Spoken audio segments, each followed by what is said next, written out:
Alright, so I'm going to be giving a brief summary over my computer science summative that is due legit at like 11:30, 11:55 p.m. So I gotta hurry because I still gotta do some basic descriptioning and shit like that. So moving on, this took me a month, and if you want just hours, it took me about say about 40 to 50 hours to make.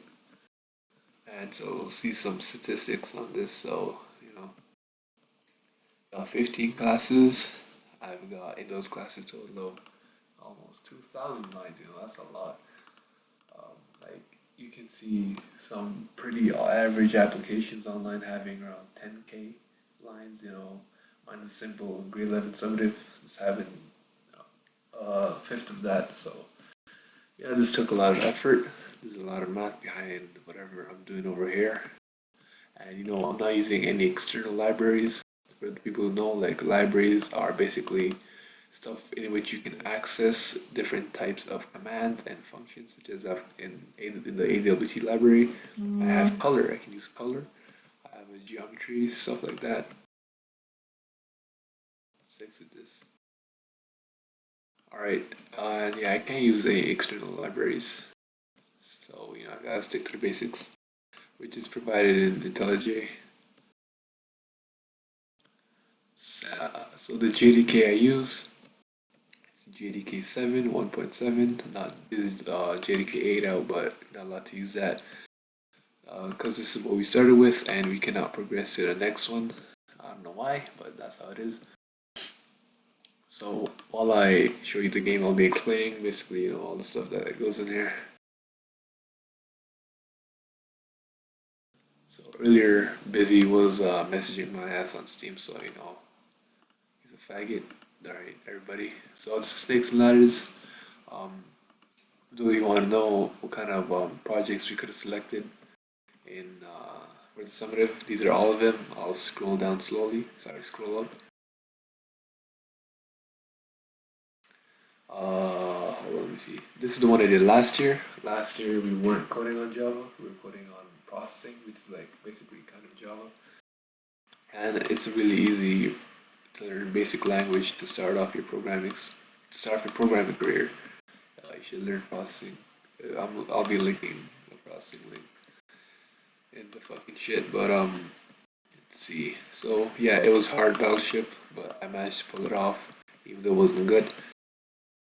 Over the summer, I really worked on my skills, trying to get better in every single part of the works, so I can prepare for this year. This year I chose Snakes and Ladders, which is also hard.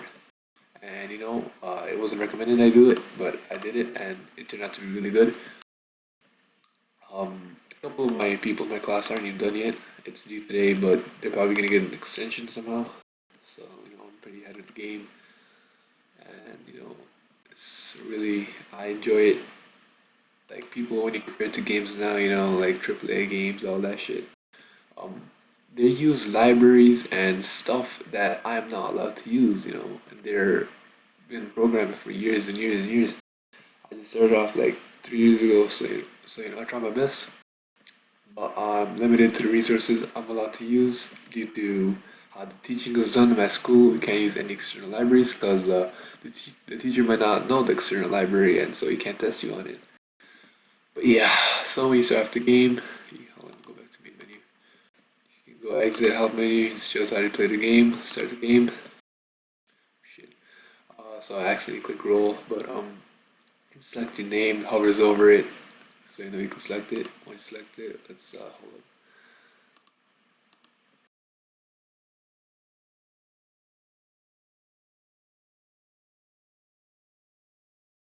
Alright, it's pretty good. So let's start with player one starting off, because player one's dominant.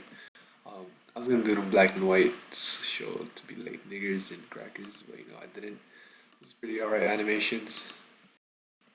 Really basic animations, I don't have enough time to go into the depth of it and go like row by row to make them actually like look like they're moving side, like you get what I mean. So like from here, we'll be going up like that and then down like that.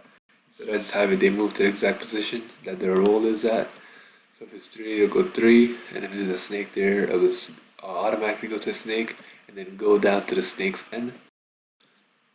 If I had time, I would have showed the animation of it going to the snake and then going down the snake's tail, but that would take way more time than I have.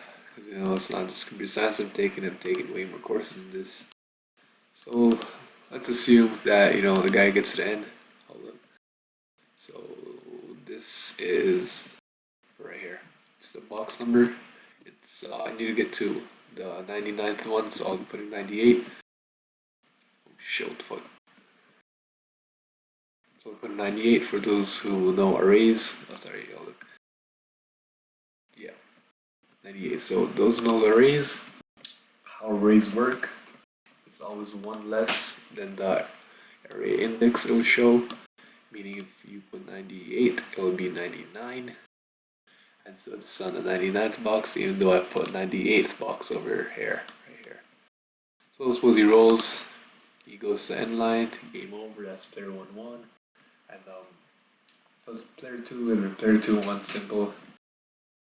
So that's, you go back to main here, you can exit the game. It's pretty simple, it took a lot of time to code, but probably what I did, hopefully, I'm probably gonna get like fucking 100 on this, but there's a lot of people in my class that I'd say about 3 to 4 that are ahead of me, as in skill wise. I've been programming for like fucking 5 years. There's actually a group that made a whole Google Earth hold on.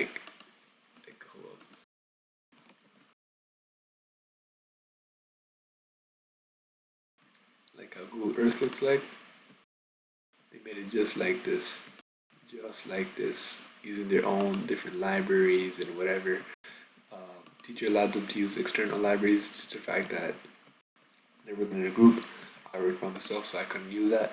But they really made an impressive GPS navigation tool that looks just like Google Earth. So yeah, I hope you like it.